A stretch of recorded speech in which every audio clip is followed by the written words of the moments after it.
integral by fundamental theorem of calculus.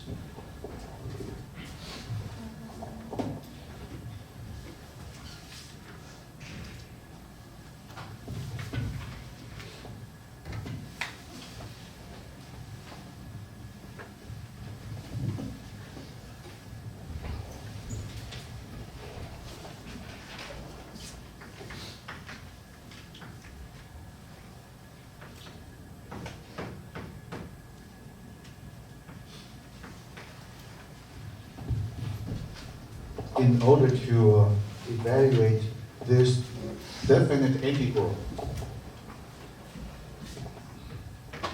by the fundamental theorem of calculus part 2, here f of x equals x cubed, a equals minus 2, and b equals 1. The only thing we need to do is to find an antiderivative of this one. From the experiments, right? 经验 with the experiments. Yes, from the experiments.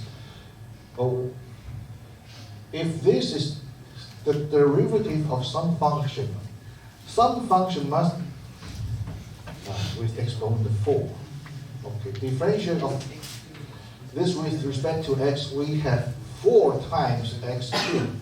But we don't have a 4 here, over 4. Haha, this is an antiderivative of x cubed. Then we evaluate this one at 1 and at minus 2, find their difference.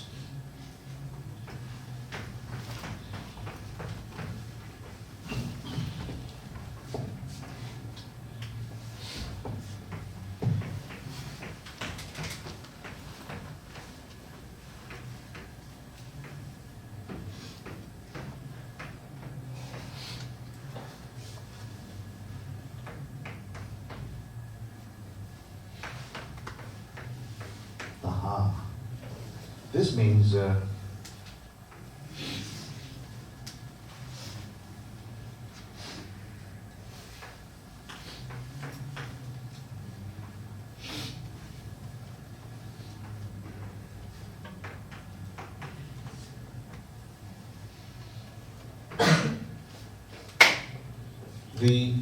net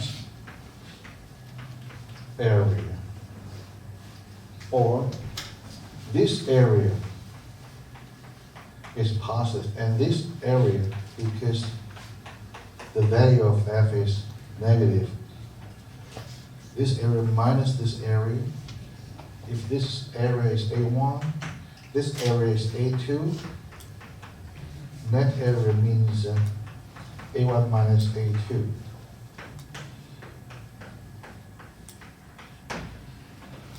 Okay. Fundamental theorem of calculus part 2.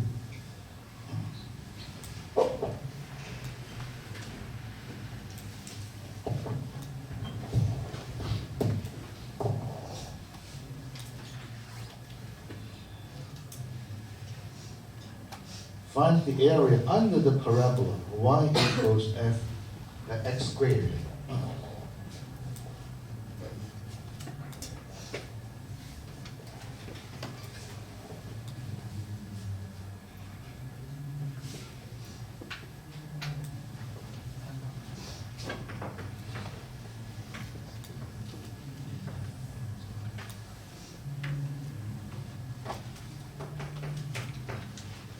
From 0 to 1.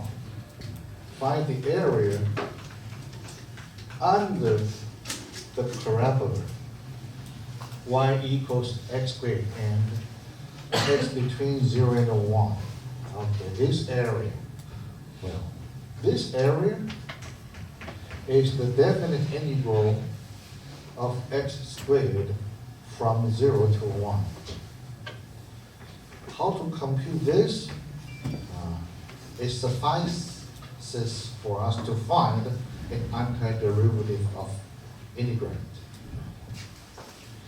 Because this is the exponent is 2, we know This one is an antiderivative of x squared. Because differentiate this one with respect to x, we have 3 times x squared. 3 and 3 are cancelled, we obtain x squared.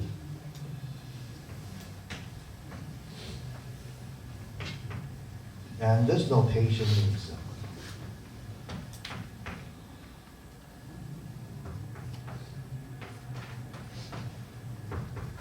the area is 1/3.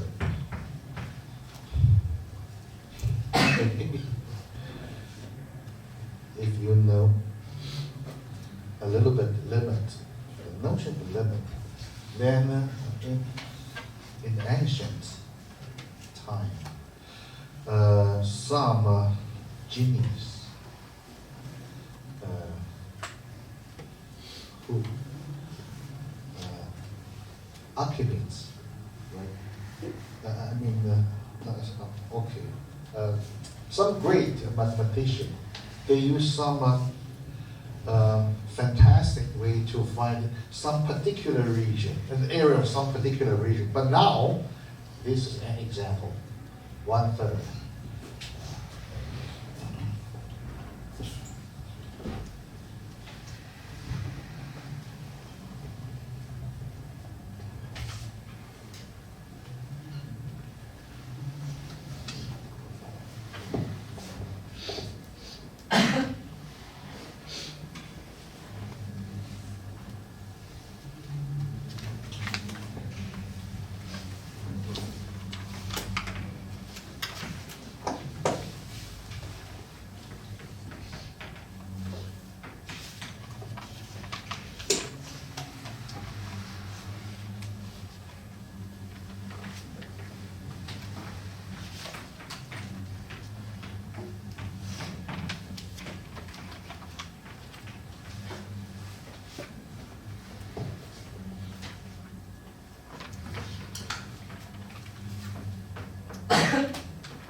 Find the area under the cosine curve from x equals 0 and x equals b, where b between 0 and half pi.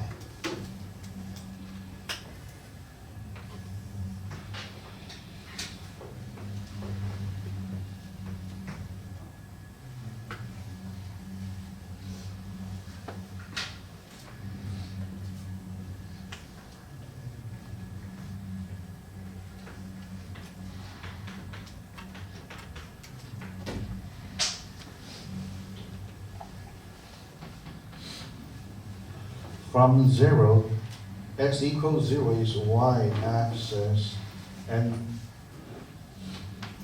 x equals b is a vertical line, means this is b.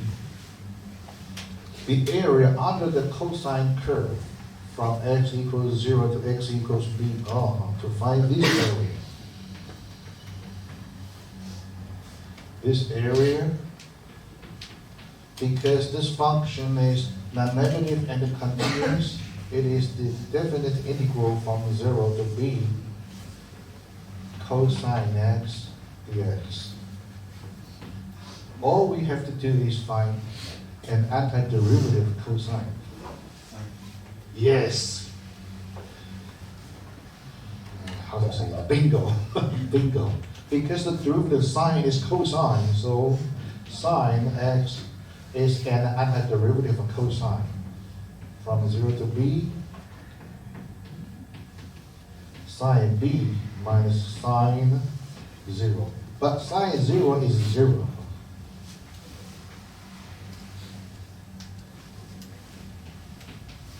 If theta equals 0, then this is cosine 0, sine 0. If this is b, then this coordinates are cosine b side B. Anyway, sine 0 is 0. This is sine B. So we already found this area, which is sine B. Oh, how beautiful it is.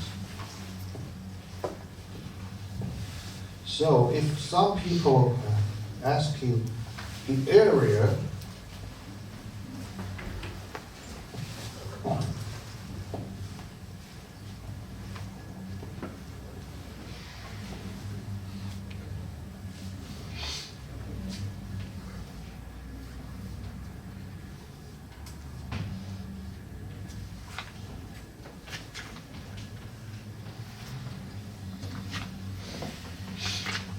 of this region,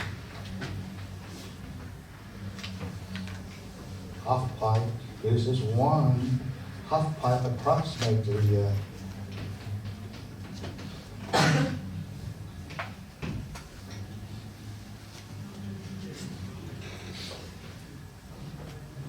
approximately this one. What is the area of this region? By letting B be half pi. This area is sine half pi. Sine half pi is 1. Oh, so this area is 1. And the area of this rectangle is half pi times 1, half pi. And the area of this one is 1.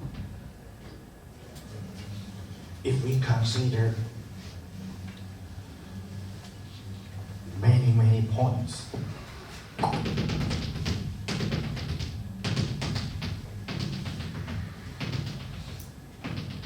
maybe 100, 1,000, 10,000, a billion. We may count total points and points in this area. Then the ratio is almost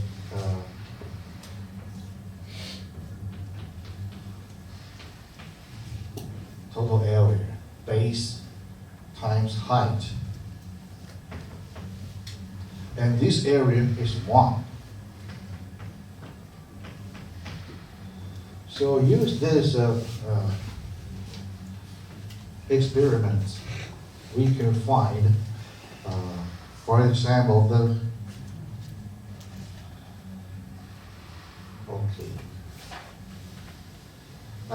ratio of the number of points in this area to in the rectangle, almost 2 over pi. Then pi equals 2 over that ratio.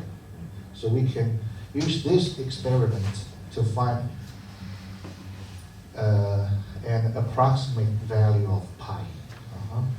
This is quite famous. You can shoot some, suppose. So if you know a little bit limit, then your capability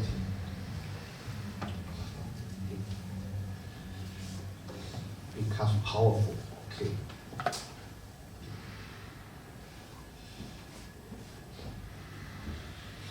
We still have some time. Oh, already. Okay, take a short break. We will solve some problems. Thanks.